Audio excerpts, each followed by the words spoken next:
You're strong enough to make your own way, Alina. Your brother needs this more than you do." Those words echoed through the sterile conference room as I sat frozen in my chair, watching my parents hand my brother $15 million of our inheritance while dismissing me with empty platitudes. The air conditioning hummed overhead, but I felt hot with disbelief and growing rage. My name is Alina Hartwell, and I'm 27 years old. For the past 3 years, I've been working as a marketing coordinator at Sundale Financial in Portland, Oregon, slowly building my career while living in a cramped studio apartment. I'd always believed that hard work and determination would eventually pay off, that my parents valued my independence and strength. But sitting in that lawyer's office, watching my older brother Derek receive what should have been our shared inheritance, I realized how naive I'd been about my place in our family. The reading had started normally enough. Attorney Benjamin Walsh had called us all together to discuss my parents' updated will, explaining how they wanted to distribute their assets while they were still alive to see the benefits. My mother, Patricia, sat primly in her navy suit, her hands folded as she explained their decision. My father, Howard, nodded along, his expression serious but satisfied. "Derek has been struggling with his restaurant business," my mother said, her voice carrying that tone of maternal concern she reserved exclusively for my brother. "The pandemic hit him hard, and he needs this investment to get back on his feet. You understand, don't you, sweetheart?" I stared at her, my mouth dry. Derek's struggling restaurant was his third failed business venture in 5 years. Each time my parents had bailed him out, convinced that the next opportunity would be his breakthrough. Meanwhile, I'd paid my own way through college, worked 2 jobs to afford my tiny apartment, and never asked them for a single dollar. "What about my share?" I managed to ask, my voice barely above a whisper. My father leaned forward, his expression gentle but firm. "Alina, you've always been so independent, so capable. Look at everything you've accomplished on your own. Derek needs guidance and support, but you're strong enough to make your own fortune." The words felt like a slap. Strong enough. As if my strength was a punishment. As if being responsible and self-reliant meant I deserved less love, less support, less consideration. Derek shifted uncomfortably in his chair beside me, but he didn't speak up. He never did when it came to defending me against our parents' obvious favoritism. As Attorney Walsh began explaining the technical details of the transfer, I felt something cold and hard settle in my chest. This wasn't just about money. This was about a lifetime of being overlooked, of having my achievements minimized while Derek's failures were excused. Something was very wrong with this picture, and I could feel it in my bones that this wasn't the end of the story. Growing up, I'd always known I was different from Derek. Where he was charming and gregarious, I was quiet and studious. Where he took risks and dreamed big, I planned carefully and worked methodically toward my goals. Our parents had always treated these differences as complementary traits within our family dynamic, but now I understood they'd been keeping score all along. Derek was 31, 4 years older than me, and had been the golden child from birth. When he'd gotten mediocre grades in high school, my parents hired expensive tutors and celebrated when he barely graduated. When I earned a full academic scholarship to Portland State University, they'd smiled politely and reminded me to call home more often. The pattern had continued into adulthood. Derek's failed ventures were learning experiences, while my steady progress at Sundale Financial was simply expected. I thought about my grandmother, Alina Hartwell, who had passed away 6 months ago. She'd been the one person in our family who had truly seen me, who had encouraged my ambitions and celebrated my successes without reservation. While my parents fussed over Derek's latest crisis, Grandmother Elena would pull me aside and tell me how proud she was of my independence and work ethic. "Your strength is a gift, Alina," she used to say, her weathered hands holding mine. "Don't let anyone convince you otherwise." She'd lived with us during my teenage years, after grandfather passed away, and I'd spent countless hours listening to her stories about building a life through determination and smart choices. She'd been a successful businesswoman in her day, though she was always modest about her achievements. I'd assumed her wisdom and encouragement were her legacy to me, but sitting in that lawyer's office, I wondered if there was more. Attorney Walsh was still droning on about financial arrangements and tax implications when something nagged at the back of my mind. Grandmother Elena had been very particular about her affairs, very organized. She'd met with Attorney Walsh multiple times in the months before her death, often mentioning documents and arrangements she was updating. It seemed strange that someone so meticulous would leave everything to chance or to my parents' discretion. I glanced around the conference room, noting the way my parents avoided my eyes while Derek stared at his hands. The whole situation felt rehearsed, as if they'd discussed this scenario many times before. My mother kept checking her watch, and my father drummed his fingers against the polished table with barely concealed impatience. "Is that everything?" my mother asked, her voice bright with false cheer. "We have dinner reservations at 7. Attorney Walsh looked up from his documents, his expression thoughtful. "Actually, there is one more matter. I've been going through Elena's files more thoroughly, and there are some additional documents that require attention." Something shifted in the room's atmosphere. My parents exchanged a quick glance that I might have missed if I hadn't been watching them so carefully. Derek stopped fidgeting and looked up sharply. Even the air conditioning seemed to quiet as Attorney Walsh reached for another folder on his desk. I felt my pulse quicken. Whatever was in that folder, my parents clearly hadn't expected it. Attorney Walsh opened the new folder with deliberate care, his movements precise and professional. "I need to apologize for the oversight, but Elena left specific instructions about timing that I'm only now fully understanding. She was quite insistent that certain documents not be revealed until after the initial reading." My mother's face had gone pale. "What kind of documents?" "It appears Elena created a separate trust fund years ago, one that she managed independently from the family estate." Attorney Walsh pulled out a thick manila envelope with my grandmother's distinctive handwriting across the front. "This envelope is specifically addressed to Elena, with instructions that it be opened only in my presence, and only after Patricia and Howard had made their intentions regarding the inheritance clear." My hands trembled as I reached for the envelope. The weight of it surprised me, thick with documents and what felt like additional items inside. My grandmother's handwriting was as elegant as I remembered, but there was an urgency to the way she'd written my name that made my heart race. "Elena was very specific about these instructions," Attorney Walsh continued, his voice gentle but firm. "She wanted Elena to understand the full scope of her legacy only after witnessing how the family inheritance was handled." Derek leaned forward in his chair. "What does that mean? What kind of trust?" My father cleared his throat, his discomfort obvious. "Elena never mentioned any separate arrangements to us. Are you certain this is legitimate?" The skepticism in his voice stung, but not as much as the fear I could see creeping into my parents' expressions. They knew something, I realized. Maybe not the details, but they suspected Grandmother Elena had made provisions they weren't aware of. With shaking fingers, I broke the wax seal on the envelope. Inside, I found multiple documents, bank statements, and a letter in my grandmother's handwriting. As I unfolded the letter, several items fell onto the conference table. Old photographs, jewelry I recognized from my childhood, and what appeared to be property deeds. The letter began with my grandmother's characteristic directness. "My dearest Elena, if you are reading this, then I suspect your parents have shown their true colors regarding the family inheritance. I have watched for years as they favored Derek while taking your strength and independence for granted. This ends now." My voice caught as I read the words aloud, but I continued.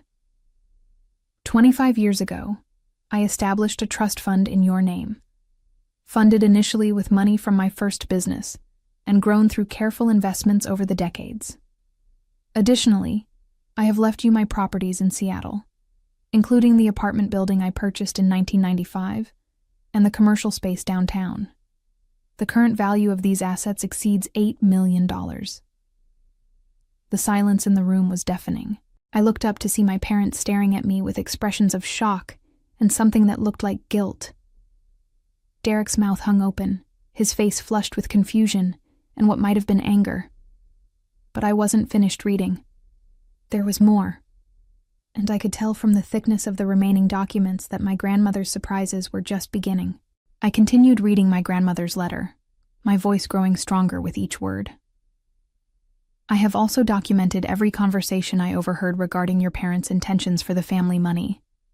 Patricia and Howard have been planning to exclude you from meaningful inheritance for over 2 years, believing that your independence meant you needed less support. They discussed this extensively during family dinners when they thought I was napping in my chair. The weight of betrayal settled on my shoulders like a heavy blanket. My parents had been planning this for years, discussing my financial future as if I were some burden to be managed rather than their daughter. Elena also left detailed financial records. Attorney Walsh interjected, spreading additional documents across the table. She tracked every time Patricia and Howard provided financial assistance to Derek over the past decade. The total exceeds $400,000 in gifts, loans, and investments that were never repaid. My father's face had turned red. Elena had no business keeping track of our private family matters. Actually, Attorney Walsh said calmly, she had every business tracking how her own contributions to the family were being distributed. It seems Elena provided significant financial support to your household over the years, money she expected would benefit both children equally. My grandmother's letter continued with devastating precision. Your parents have received nearly $2 million from me over the past 15 years. Money I gave them with the explicit understanding that it would secure both my grandchildren's futures. Instead, they have systematically funneled resources to Derek, while convincing themselves that you required less because you were more capable. I looked up at my mother, who was staring at her hands. Is this true? Have you been taking money from grandmother and using it only for Derek? The silence stretched until my father finally spoke, his voice defensive. Elena was generous with our family, yes, but we used that money for household expenses, improvements, emergencies. Derek's business failures were not family emergencies, I said, my voice sharper than I'd ever used with my parents. His bad investments were not household expenses. Derek finally found his voice. Elena, you don't understand how difficult it's been. The restaurant industry is incredibly challenging, and I've been trying to build something meaningful. With my inheritance money, I shot back, with resources that should have been shared equally. Attorney Walsh cleared his throat. There's more in Elena's documentation. She hired a private investigator 6 months before her death to verify her suspicions about the family financial arrangements. He handed me a thick folder marked Confidential Investigation. Inside were photographs, bank records, and a detailed report tracking money flows within our family. The investigator had documented every check my parents had written to Derek, every business investment they'd made on his behalf, every debt they'd forgiven. The numbers were staggering. Over the past 5 years alone, Derek had received nearly $300,000 in direct support, not counting the money they were now giving him from the inheritance. Meanwhile, they'd contributed nothing to my education, my living expenses, or my career development. The investigator also discovered something interesting about Derek's current business situation, Attorney Walsh said, his tone carefully neutral. It appears his restaurant has been profitable for the past 18 months. The financial difficulties he described to your parents were exaggerated. I stared at my brother, watching his face cycle through several emotions before settling on resignation. Derek, is this true? It's complicated, he said, not meeting my eyes. There were some cash flow issues, and I needed capital for expansion. So, you lied to our parents about being in financial trouble? I didn't lie exactly. I just presented the worst-case scenario. The betrayal was complete now. Not only had my parents systematically favored Derek throughout our lives, but he had manipulated them into giving him money he didn't actually need. And they had been so eager to support him that they'd never questioned his claims. My grandmother's letter concluded with words that seemed to burn themselves into my memory. Elena, You are indeed strong enough to make your own way, but that strength should be celebrated, not punished. Use these resources to build the life you deserve, and remember that being independent doesn't mean you should be abandoned by those who claim to love you. I folded the letter carefully, my hands steadier now than they'd been in hours. The anger was still there, but it was crystallizing into something harder and more focused. My grandmother had given me more than money. She'd given me proof of everything I'd suspected about my place in this family. Attorney Walsh handed me additional documents from the envelope, including keys and property deeds. Elena also left specific instructions about how she wanted you to handle this information. She was quite strategic about the timing of these revelations. My grandmother had owned more property than I'd ever known about. The Seattle apartment building generated substantial rental income, and the commercial space downtown was leased to a thriving tech startup. But there was something else in the envelope that made my breath catch. Deed to a lake house in Bend that I'd never heard of, and financial records showing she'd been quietly investing in technology stocks for decades. The total value of Elena's independent assets is approximately $12 million, Attorney Walsh said. All of it has been left to you, along with detailed instructions for managing the properties and investments. My mother finally spoke, her voice thin and strained. Elena never told us about any of this. We had no idea she had so much money set aside. According to her notes, she tried to discuss her estate planning with you multiple times, Attorney Walsh replied. But you consistently told her not to worry about it, that you and Howard would handle everything fairly when the time came. I remembered those conversations now. Fragments of discussions I'd overheard between my parents and grandmother. They'd always dismissed her concerns about inheritance planning, assuring her they understood her wishes without ever asking what those wishes actually were. There's something else, Attorney Walsh continued, consulting his notes. Elena documented every major family event for the past decade, including conversations about Elena's achievements versus Derek's struggles. She was particularly troubled by your response to Elena's promotion last year. I'd been promoted to Senior Marketing Coordinator at Sundale Financial 8 months ago, a significant achievement that had come with a substantial salary increase and expanded responsibilities. When I'd called to share the news, my mother had spent most of the conversation worrying about Derek's latest setback, instead of celebrating my success. Elena specifically noted that Patricia and Howard seemed more concerned about Derek's temporary difficulties than Elena's permanent advancement. Attorney Walsh read from my grandmother's file. She found this pattern deeply troubling and indicative of a fundamental unfairness in how they viewed their children's needs. Derek shifted uncomfortably in his chair. Look, I never asked them to give me more money than Elena. I just needed help when things got tough. But you knew they were giving you more, I said, my voice steady. You knew they'd always given you more, and you never once suggested that maybe I deserved equal support. You never seemed to need it, he said defensively. You were always so together, so successful on your own.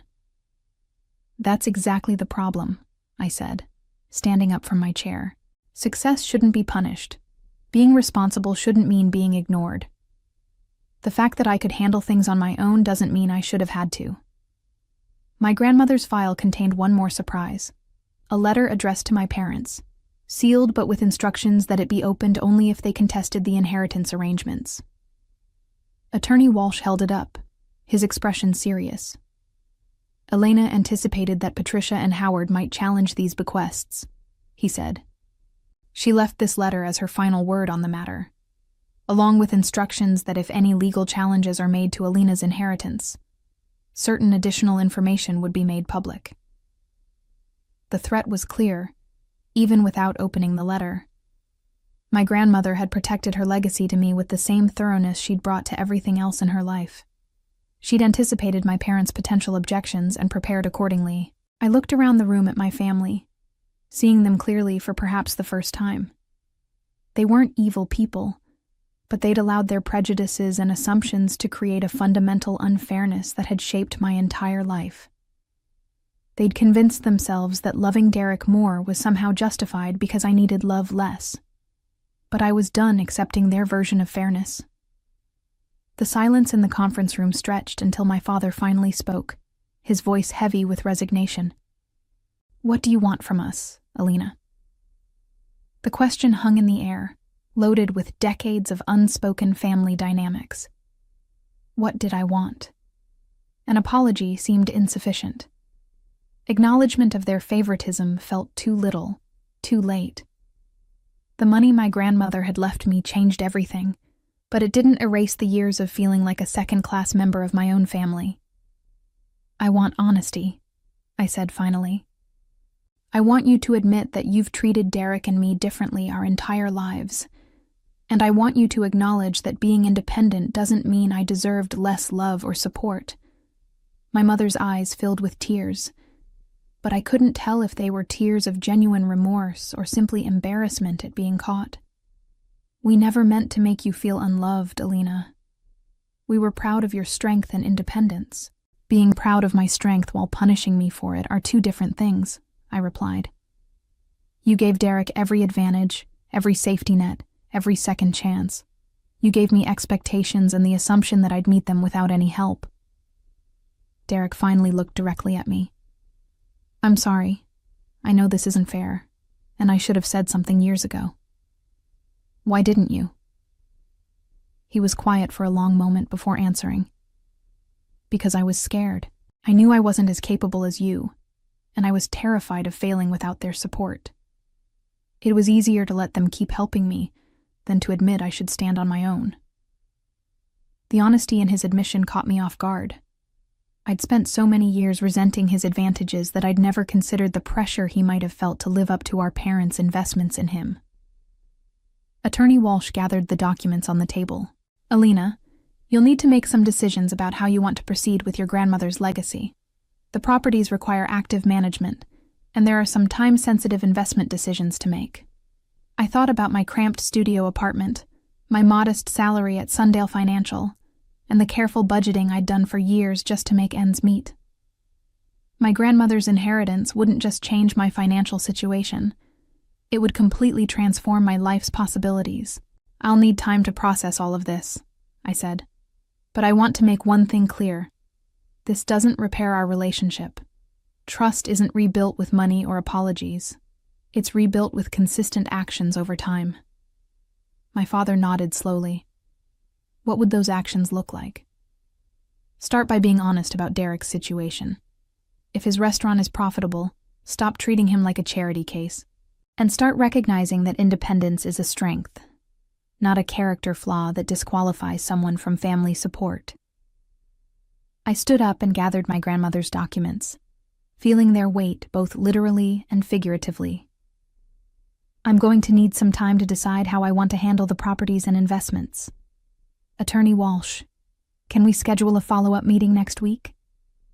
"Of course. I'll also provide you with Elena's financial advisor's contact information. She worked with him for years to build these assets." As I prepared to leave, my mother reached out tentatively. "Alina, will you still come to Sunday dinner this week?" I looked at her, then at my father and Derek, seeing the hope and uncertainty in their faces. "I don't know yet. I need time to figure out who I am now that I know the truth about everything." Walking out of that conference room, I felt something I'd never experienced before: the weight of real choices. My grandmother had given me more than financial security. She'd given me the power to determine my own relationship with my family on my own terms. 3 weeks later, I sat in the passenger seat of my newly purchased car, a reliable Honda Civic that I'd bought with cash from my grandmother's trust, as I drove through the streets of Seattle to inspect my inherited properties. The apartment building was a beautiful brick structure in the Capitol Hill neighborhood, housing 12 units with a waiting list of potential tenants. The commercial space downtown was even more impressive, a renovated warehouse space that buzzed with the energy of the tech startup that leased it. But it wasn't the properties themselves that gave me the most satisfaction. It was the phone call I'd received that morning from Derek. "Alina, I need to talk to you," he'd said, his voice strained. "Mom and Dad are asking questions about the restaurant's finances, and they want to see actual books, not just my summaries. I'd smiled as I'd listened to him explain how our parents had finally started questioning his claims of financial difficulty. They'd hired an accountant to review his business records, the same way my grandmother had hired an investigator to verify her suspicions about our family dynamics. The truth has a way of coming out, I'd told him calmly. You spent years taking money you didn't need while they convinced themselves I didn't deserve support because I was too strong to need it. The irony wasn't lost on me. My parents had always praised my independence while using it as an excuse to neglect me. Now that independence, backed by my grandmother's careful planning, had given me power they'd never anticipated. I pulled up in front of the commercial building and walked inside to meet with the tech startup's founders. They were eager to discuss expanding their lease, potentially doubling their footprint in the building. The monthly rent from just this one tenant would exceed my old salary at Sundale Financial. As I listened to their expansion plans, I thought about my grandmother's final gift. Not just the money and properties, but the knowledge of exactly where I stood in my family's priorities. She'd given me the tools to build a life completely independent of their approval or support. My phone buzzed with a text from my mother. Please come to dinner Sunday. We miss you. I read the message twice, feeling none of the old guilt or obligation that would have sent me rushing to accommodate them. Instead, I felt the quiet satisfaction of being wanted rather than expected, of having my presence requested rather than assumed. Sunday arrived, and I found myself standing on my parents' doorstep for the first time since the will reading. I'd spent the morning reviewing financial reports from my properties and meeting with my grandmother's investment advisor, who had explained the sophisticated portfolio she'd built over decades of careful planning. Alina, my mother said, opening the door with a bright smile that seemed forced. I'm so glad you came. The dining room felt different somehow, smaller than I remembered. Derek was already seated at the table, looking uncomfortable, while my father carved a roast at the head of the table. The scene was achingly familiar, yet everything had changed. How are the properties? My father asked as we began eating. Profitable, I said simply. Grandmother was an excellent investor. We had no idea Elena had accumulated so much wealth, my mother said, her tone carrying a hint of reproach. She always seemed so frugal. Being frugal is how you accumulate wealth, I replied. She understood the difference between spending money and investing it. Derek cleared his throat. I wanted to tell you both something. I've decided to pay back the money you gave me from the inheritance. My parents exchanged shocked glances. Derek, that's not necessary, my father said quickly. That money was a gift. No, it wasn't, Derek said firmly. It was Alina's inheritance that you gave to me instead. She deserves her fair share, and I don't actually need it for the restaurant. I watched my parents process this information, seeing them grapple with the reality of their favoritism for perhaps the first time. They'd spent so many years justifying their differential treatment that facing the truth was clearly difficult. I appreciate the gesture, I told Derek, but keep the money. Use it to expand the restaurant properly, without lying about your financial situation. What I want is honesty about how our family actually works. My mother set down her fork. What do you mean? I mean acknowledging that you've always treated us differently, and making conscious choices about whether you want to continue doing that. The conversation continued through dessert, tense but necessary, as we began the long process of rebuilding our family relationships on a foundation of truth, rather than assumptions and favoritism. In the months that followed, Derek's restaurant empire crumbled under the weight of his own deceptions. When our parents hired an accountant to review his books, they discovered he'd been inflating his expenses and deflating his income for years to justify their financial support. The revelation shattered their trust in him completely, and they stopped providing the safety net he'd relied on for so long. Without their constant bailouts, Derek was forced to confront his poor business decisions and lack of financial discipline. His restaurant ultimately failed, not because of market conditions, but because he'd never learned to operate responsibly. He was forced to move back in with our parents, working as a line cook at someone else's restaurant while slowly paying back his debts. Our parents, meanwhile, faced the consequences of their decades of favoritism. The family relationships they'd taken for granted were permanently altered, and they struggled to understand how their protective treatment of Derek had actually weakened him, while their challenging treatment of me had been a form of neglect. They attended family therapy sessions, trying to understand the damage their unconscious biases had caused.